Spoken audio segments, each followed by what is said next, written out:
नमस्कार दोस्तों, राधे राधे। स्वागत है दोस्तों आप सभी का। आप देख रहे हैं एएसएन न्यूज। मैं हूं आपके साथ जितेंद्र कुमार। समय हो गया दिन भर की बड़ी और ताजा खबरों की ओर रुख करने का। शुरुआत करते हैं हेडलाइंस के साथ। बिहार के 1.25 लाख शिक्षकों को 15 अगस्त तक मिल सकता है नियुक्ति पत्र।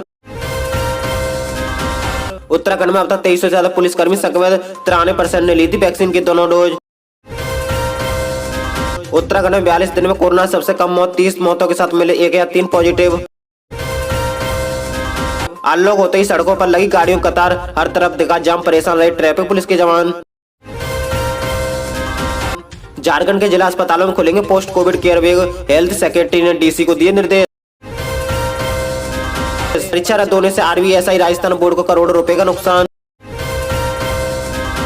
टेट की मान्यता अब 7 साल की बजाय ताउम्र रहेगी, शिक्षा मंत्रालय ने जारी किया आदेश। दिल्ली में कोरोना के सिर्फ 487 नए मामले, बीते 2.5 महीने में सबसे कम पॉजिटिव रेट भी घटा।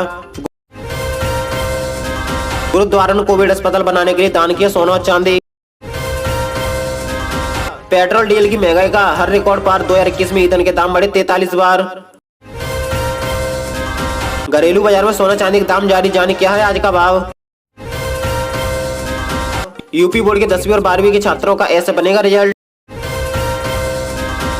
अलीगढ़ में जहरीली शराब से मौतों का सिलसिला लगातार जारी है। अब तक जिले में 88 लोग जहरीली शराब से जान गंवा चुके हैं। एसएसपी कलानिधि नेतानी ने शराब कांड के बाद पुलिसकर्मियों पर कार्रवाई के क्रम में एक और बड़ा कदम उठाया है। गुरुवार को 5 से 14 पुलिसकर्मियों के तबादले किए गए हैं। एसएसपी के इस कदम के बाद मुकदमे में खलबली मच गई है। मुख्यमंत्री योगी आदित्यनाथ ने यूपी बोर्ड की इंटरमीडिएट की परीक्षा रद्द कर दी है। इस फैसले से 26,10,316 विद्यार्थियों को फायदा होगा। इसके साथ ही हाईस्कूल व इंटरमीडिएट के रिजल्ट निकालने के लिए फार्मूला भी तैयार कर दिया गया है। प्रधानमंत्री नरेंद्र मोदी द्वारा सीबीएसई परीक्षा को रद्द करने के बाद यूपी सरकार द्वारा इंटरमीडिएट परीक्षा रद्द करना तय माना जा रहा था। गुरुवार को मुख्यमंत्री की अध्यक्षता में हुई बैठक में इंटरमीडिएट की परीक्षा रद्द करने पर मोहर लगा दी गई है। राष्ट्रीय राजधानी दिल्ली में कोरोना वायरस के दैनिक मामले लगातार कम हो रहे हैं। गुरुवार को कोरोना के सिर्फ 487 नए मामले सामने आए हैं, जो कि पिछले 2.5 महीने में सबसे कम है। पॉजिटिव रेट घटकर 0.61% पर आ गया है। सरकार द्वारा जारी आंकड़ों के अनुसार दिल्ली में पिछले 24 घंटे में कोरोना के 487 नए केस मिले हैं। साथ ही 45 लोगों की जान चली गई है। वहीं 1058 लोग कोरोना बीमारी से ठीक भी हो गए हैं। अभी एक्टिव मामलों की संख्या 8 या 748 है, जिनका होम आइसोलेशन या फिर अस्पतालों में इलाज चल रहा है। राजधानी दिल्ली में 125 बेड के कोरोना अस्पताल के लिए तैयारी तेज हो गई है। इसके लिए गुरुद्वारों ने अपने सोने और चांदी के भंडार का द्वार खोल दिया है। दिल्ली सिख गुरुद्वारा प्रबंधन कमेटी ने अस्पताल के निर्माण के लिए सोना और चांदी कार सेवा वाले बाबा बचन सिंह को सौंप दिया है। बता दें कि अस्पताल का निर्माण बाबा बचन सिंह और उनकी टीम की तरफ से किया जाना है। पटना उच्च न्यायालय द्वारा गुरुवार को राज्य की प्राथमिक से लेकर उच्च माध्यमिक तक के विद्यालयों में छठे चरण के नियोजन में आवेदन नहीं करने वाले दिव्यांगों को मौका देने के निर्देश पर शिक्षा विभाग ने तत्काल आगे तैयारी आरंभ कर दी है। नियुक्ति की प्रक्रिया पूरी होने में 2 से 3 महीने लगेंगे। शिक्षा मंत्री विजय कुमार चौधरी ने 3 दिनों के भीतर आवेदन के लिए विज्ञापन जारी करने के संकेत दिए। उत्तराखंड के 2300 से ज्यादा पुलिसकर्मियों की रिपोर्ट अब तक पॉजिटिव आ चुकी है। इनमें 93% जवानों ने कोरोना वैक्सीन की दोनों डोज ले ली थी। विभाग की ओर से जारी आंकड़ों के अनुसार राज्य में अब तक 2382 पुलिसकर्मी संक्रमित हो चुके हैं। इनमें से 5 की जान जा चुकी है। कुछ पुलिसकर्मियों के परिजनों की मौत भी हो गई है। राज्य में 42 दिन में कोरोना से सबसे कम मरीजों की मौत दर्ज की गई है। बुधवार को कोरोना संक्रमण के बाद 30 मरीजों की मौत हो गई, जबकि इससे पहले 22 अप्रैल को 19 मरीजों की मौत कोरोना से हो गई थी। तब से लेकर बुधवार तक मौत का आंकड़ा सबसे कम है। स्वास्थ्य विभाग के बुलेटिन के अनुसार बुधवार को राज्य में 1 या 3 मरीज सामने आए हैं। सबसे अधिक 2 से 16 मरीज देहरादून जिले में मिले हैं, जबकि 9 जिलों में कोरोना के नए मरीजों की संख्या 100 से नीचे रही है। झारखंड में गुरुवार से अनलॉक बंद की प्रक्रिया शुरू हो गई। 15 जिलों में सभी दुकानों खोलने का आदेश दिया गया है, जबकि रांची समेत 9 जिलों में कॉस्मेटिक, कपड़ा, जूता और ज्वेलरी की दुकानों को छोड़कर अन्य खोलने की इजाजत मिल गई है। अनलॉक होते ही रांची की सड़कों पर भी लोगों की लापरवाही दिख रही है। बाजार में लोग न सोशल डिस्टेंसिंग का पालन कर रहे हैं और न ही लोगों पर पुलिस की सख्ती का असर दिखा है। ई पास से राहत मिलते ही लोगों की गाड़ियों के कारण जाम की स्थिति दिखाई दी है। झारखंड में सभी 24 जिलों में सरकारी अस्पतालों में कोविड केयर विंग की स्थापना की जाएगी। हेल्थ डिपार्टमेंट के अपर मुख्य सचिव अरुण कुमार सिंह ने राज्य के सभी डीसी को इस संबंध में जानकारी दी है। उन्होंने कहा कि कोविड के बाद ठीक होने वाले कुछ मरीजों में थकान, सिर दर्द, खांसी, गले में खराश, सांस लेने में परेशानी समेत कई लक्षण दिखाई दे रहे हैं।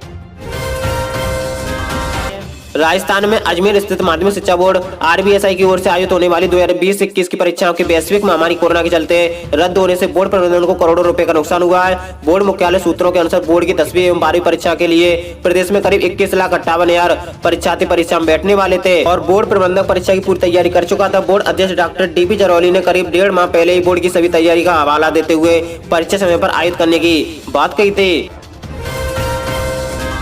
मध्य प्रदेश के मुख्यमंत्री शिवराज सिंह चौहान ने कहा कि कोरोना नियंत्रण में प्रदेश के जन भागीदार मॉडल ने देश के सामने एक उदाहरण प्रस्तुत किया है। ग्राम बोर्ड जनपद, शहरों और जिलों में जनता के साथ आने वाले क्राइसिस मैनेजमेंट कमेटियों द्वारा जिम्मेदारी लेकर जनता कर्फ्यू में सहयोग करने के परिणाम स्वरूप ही प्रदेश में कोरोना नियंत्रण हो पाया है। शिक्षक बनने के इच्छुक नौजवानों के लिए एक बड़ी खुशखबरी है। केंद्र सरकार ने शिक्षक पात्रता परीक्षा TET टेट की योग्यता प्रमाण पत्र की वैधता अवधि को 7 साल की बजाय बढ़ाकर ताउम्र कर दिया है। शिक्षा मंत्रालय ने आज आदेश जारी किया है कि अब एक बार TET पास करने पर ये जीवन भर के लिए मान्य रहेगा। शिक्षा मंत्रालय के इस फैसले से शिक्षक को नौकरी का सपना देखने वाले लाखों युवाओं को फायदा होगा। कोरोना की दूसरी लहर ने महाराष्ट्र को सबसे ज्यादा प्रभावित किया। अब तक यहाँ स्थिति धीरे धीरे बेहतर हो रही है। रोजाना सामने आने वाले मामलों में गिरावट देखने को मिल रही है, साथ ही रिकवरी रेट में इजाफा हुआ है। इसके साथ ही तेजी से लोगों का टीकाकरण भी किया जा रहा है। स्थिति बदली है तो लॉकडाउन में ढील देने की भी तैयारी हो रही है। हरियाणा एजुकेशन मंत्री कंवरपाल ने बुधवार को कहा कि राज्य सरकार हरियाणा स्कूल एजुकेशन बोर्ड 12वीं की इंटरनल असेसमेंट करेगा। बताया कि राज्य सरकार Haryana school board of education 12वीं की परीक्षाओं को लेकर केंद्र सरकार के निर्देशों को मानते हुए इंटरनल असेसमेंट करेगी और उसी के आधार पर रिजल्ट तैयार किया जाएगा। शिक्षा मंत्री ने यह भी कहा कि राज्य सरकार 10वीं की परीक्षाओं के नतीजे पर भी 15 जून तक जारी कर सकती है। भारत में निर्मित कोविड-19 टेस्ट किट कोविशील्ड को माइलेम ने बृहस्पतिवार को बाजार में उपलब्ध करा दिया है। ये अगले 2-3 दिन में देश की दवा दुकानों पर मिलने लगेगा। पुणे के माइलेम डिस्कवरी सॉल्यूशन द्वारा स्वदेश में तैयार इस किट के जरिए से ही 15 मिनट में कोरोना की जांच हो पाएगी। यूपी में कोरोना के हर रोज 3 लाख से ज्यादा टेस्ट के बावजूद संक्रमितों की संख्या में तेजी से कमी आ रही है। बीते 24 घंटे में प्रदेश में 3,40,000 कोरोना टेस्ट किए गए हैं। इस दौरान 1268 संक्रमित मिले हैं, जबकि 108 लोगों की मौत हो गई है।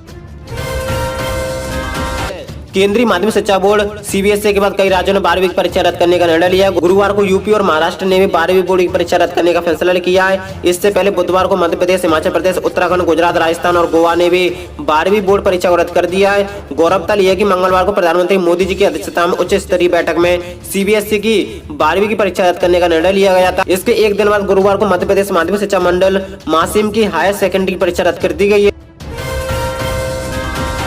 कक्षा 10वीं की परीक्षा रद्द करने के महाराष्ट्र राज्य के फैसले को चुनौती देने वाली जनहित याचिका गुरुवार को 3 जून को वापस ले लिया गया है। राज्य ने उच्च न्यायालय को जानकारी दी है कि 11वीं कक्षा में प्रमोशन पाने के लिए छात्रों के लिए एक और वैकल्पिक CET कॉमन एंट्रेंस टेस्ट आयोजित किया जाएगा। सभी बोर्ड के छात्रों को प्रीमियर कॉलेज में एडमिशन लेने के लिए प्रवेश परीक्षा में शामिल होने की अनुमति होगी।